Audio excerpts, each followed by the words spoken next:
comprendre comment tu expérimentes ton rapport à l'autre. Alors tu te demandes comment tu interagis avec l'autre, qu'est-ce que tu attends de l'autre, comment l'autre peut agir vis-à-vis de toi-même. L'autre, c'est ton partenaire affectif, c'est ton partenaire amical, professionnel, c'est celui avec lequel tu vas interagir, côtoyer, que tu vas vivre quelque chose. Mais l'autre aussi, c'est quelqu'un avec qui tu peux rentrer en conflit parce que bien souvent, il peut être aussi ton ennemi. Dans cette vidéo, qui est la 3e vidéo d'une petite série de 4, je vais te montrer et t'expliquer quelles sont tes attentes, quelles sont tes projections par rapport à l'autre, par rapport à ce que tu as envie d'expérimenter. Et nous allons regarder quel est le signe qui se trouve sur la pointe de ta maison 7 et qui va te renseigner sur comment tu vas pouvoir aborder l'autre. Dans cette vidéo, nous allons parler donc des ascendants Bélier, Taureau et Gémeaux avec leurs maisons 7 respectives qui sont la Balance, le Scorpion et le Sagittaire. Bonjour, moi c'est Angélique de Ressourcea Astrologie 65 et j'accompagne des personnes comme toi à comprendre, à dépasser et à libérer leurs blocages grâce à l'astrologie et à d'autres outils que j'ai en ma possession. Alors si toi aussi tu es désireux d'apprendre à mieux te connaître, toi et ton entourage, tu trouveras un lien en dessous de la vidéo sur ma formation astrologique. Alors n'hésite pas à partager, à liker, à commenter, à t'abonner à la chaîne YouTube si ce n'est pas déjà fait. Et moi, je te souhaite de passer un agréable moment.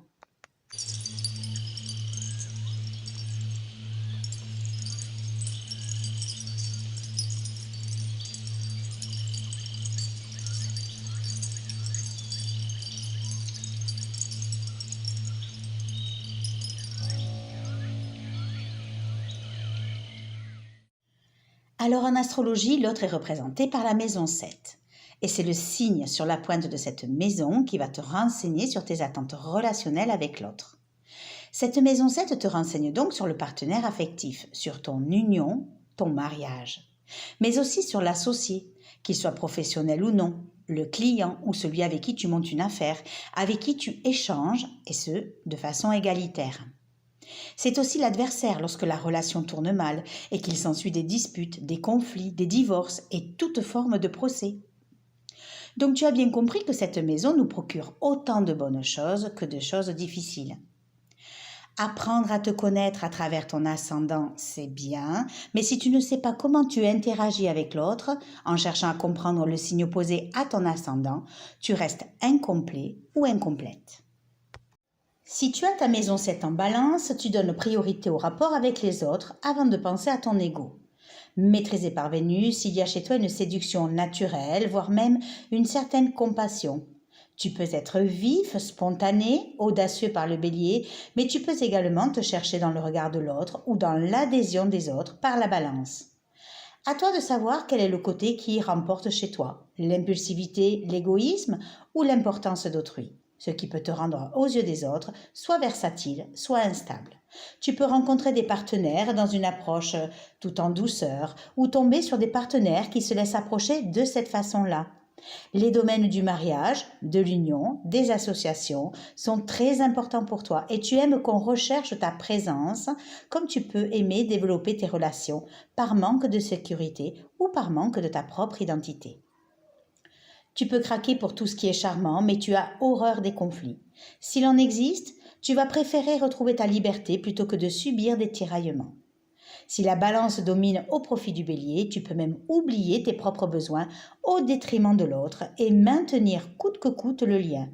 Car une part de toi n'aime pas les divorces ni les ruptures. Il se peut donc que tu sois attiré par des partenaires doux, généreux et charmants. Dans n'importe quel contrat, tu vas vouloir qu'il y ait un équilibre entre les deux parties afin de pouvoir construire des relations saines et tu devras apprendre à t'adapter.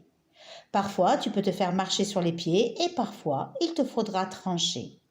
Le doute et l'incertitude peuvent t'assaillir souvent à cause de tes partenaires et de ta dépendance à eux. Si tu as ta maison 7 en Scorpion, tu es magnétique, exigeant, même parfois agressif. Maîtrisé par Pluton et par Mars, ce domaine des relations est parfois difficile pour composer avec autrui.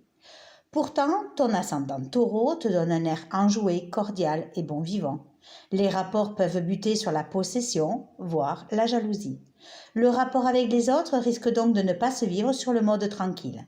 Tu es attiré par des individus complexes où tu devrais mettre ta force au service de l'autre, mais où tu pourrais aussi bien tomber dans les pièges de l'adversité, de la confrontation, de l'agressivité, avec une force de caractère chez certains individus.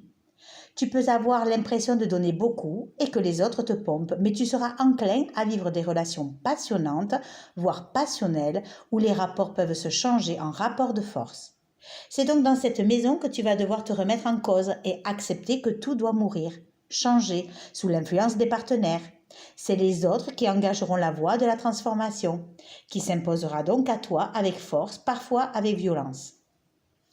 Une part de toi peut aimer les situations ambiguës ou domine les échanges puisque la jalousie est ton point faible, peignant un tableau de tes pires craintes.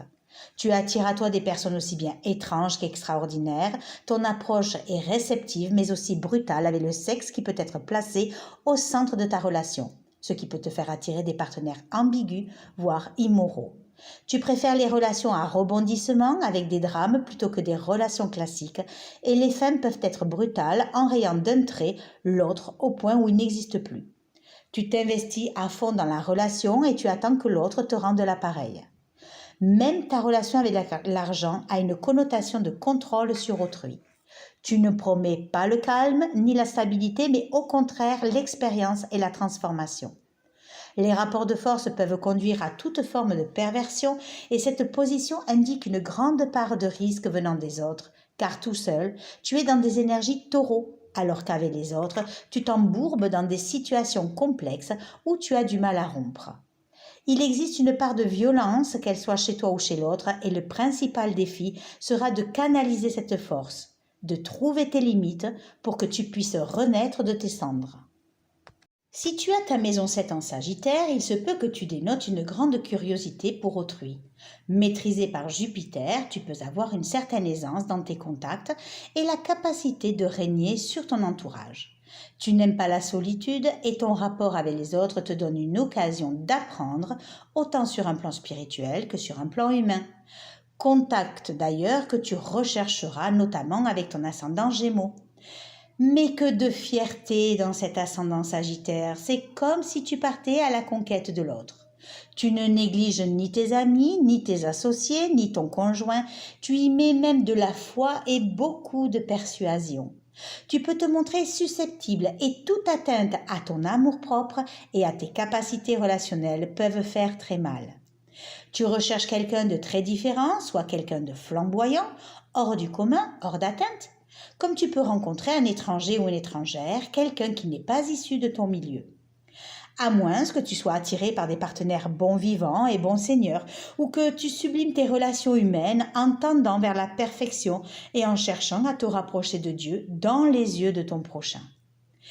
Il y a toujours, quelle que soit la façon dont tu vis ta relation aux autres, une exigence forte d'idéal. Tu devrais donc te lier à des partenaires qui possèdent les qualités que tu recherches, mais aussi une certaine éthique et un sens moral élevé. Tu es attiré par l'optimisme et la fraîcheur du partenaire. Mais tu es également au risque avec tes excès. Tu peux chercher très loin, trop loin, à ce que l'autre soit trop parfait, ce qui peut générer des complications. Comme tu peux également te faire influencer par l'autre si tu es un peu trop dans les énergies du Gémeaux. Voilà, tu sais à présent comment tu te comportes avec les autres, ce que tu attends des autres, comment les autres interagissent avec toi.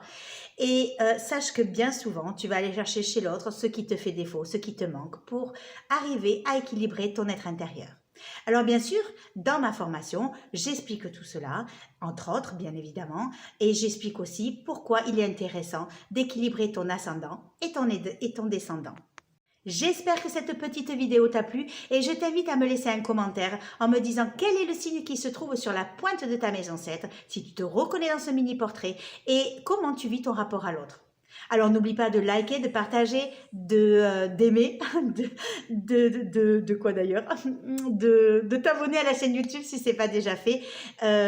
Et tu peux me retrouver sur Facebook, sur Instagram à Ressourcea Astrologie 65. Je te remercie pour ta confiance. Je te remercie également pour l'intérêt que tu portes à toutes mes vidéos. Et moi, je te dis à très bientôt.